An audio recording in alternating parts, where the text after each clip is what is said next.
Steel and smoke in the glimmering heart of downtown Atlanta, inside a towering steel and glass building that shimmered like hope but reeked of quiet oppression, was the headquarters of Delta Forge Tech, a Fortune 500 software firm. With diversity banners posted on every wall and HR newsletters full of smiles and statistics, the company loved to brag that it was the future of inclusion. But for Alaya Grant, a 32-year-old black software engineer from Savannah, the future was stuck in the past.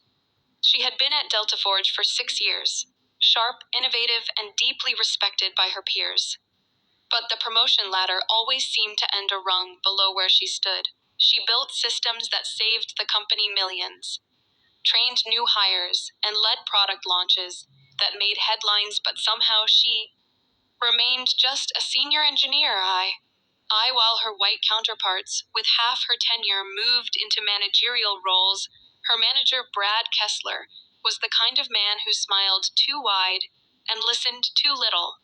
He'd grown up in Connecticut, Ivy League educated, and carried himself like his opinions were golden scrolls. He was the type who referred to Alaya as articulate and laughed off complaints about microaggressions with, "Well, I don't see color," but the real shift came during the Lyra project, a massive AI-powered cybersecurity initiative that Delta Forge had pitched to the Department of Defense.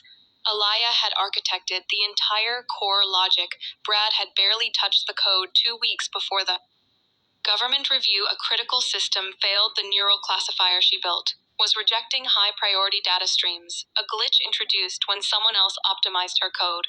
Without consulting her, she reported the issue, confident she'd be allowed to fix it. Brad brushed it off. "We don't have time to backtrack," he said.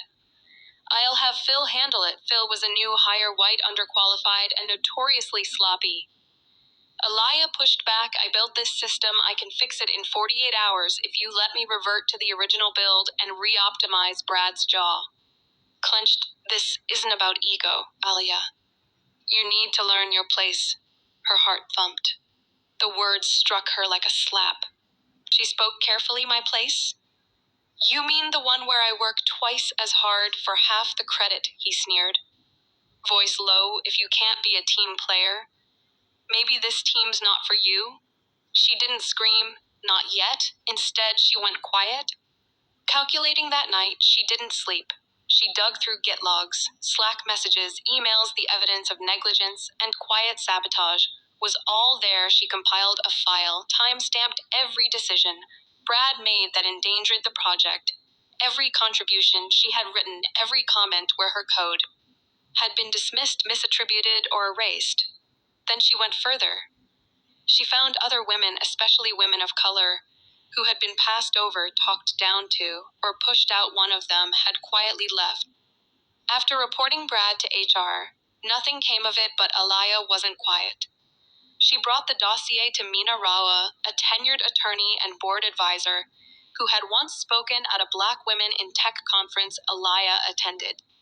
Mina connected her with a CHO, a nonprofit legal defense fund, that helped fight corporate discrimination. Within a week, they filed a formal complaint. Federal level. Delta Forge's execs panicked. But Brad?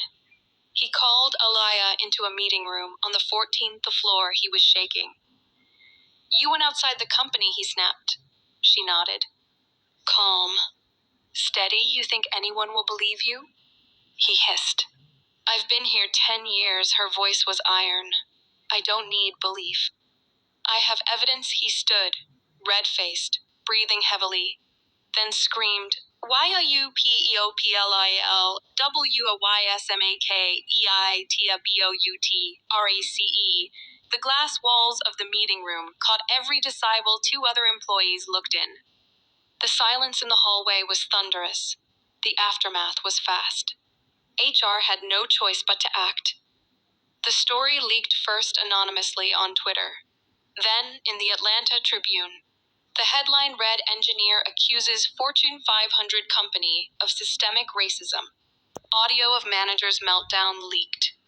Within a week, Brad was put on administrative leave. A month later, he was gone. His severance wasn't even 6 figures. But Alaya didn't stop there. She declined the quiet settlement they offered.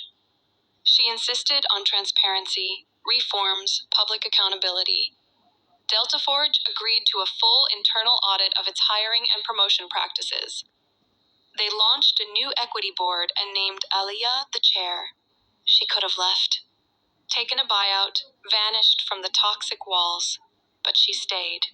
For every younger Black woman who walked into that building, hoping to be seen 2 years later, Delta Forge was different. Not perfect, but better. Alaya now served as VP of Engineering, leading mentorship programs, pushing legislation around tech equity, and hiring the very people Brad would have ignored when a young intern asked her how she had the strength to speak out. Alaya smiled, then said, "Because silence is where injustice breeds. And I wasn't born to be silent."